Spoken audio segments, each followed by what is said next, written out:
If you ever wanted to create, share and sign documents digitally with ease, then this video is for you. Make sure to like and subscribe so you never miss a guide like this. First, open your browser and head over to the official DocuSign website. Sign into your account, and if you don't have one yet, don't worry. It only takes a couple of minutes to set up. Once logged in, go to the agreement section and click on Start New.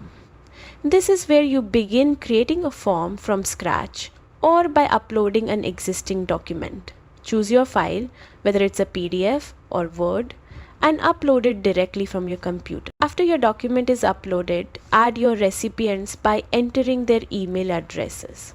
Then hit Next to move into the editing screen.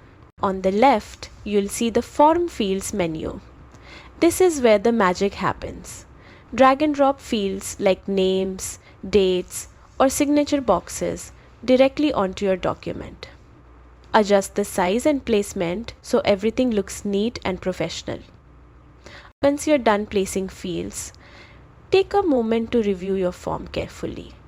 Double check for errors or missing fields, then save your work. Now your form is ready to send for electronic signatures in DocuSign. And that's it. You've just created a fully functional form in DocuSign. Explore more features as you get comfortable, and you'll be managing digital agreements like a pro. Don't forget to like this video and subscribe for more simple tech guides.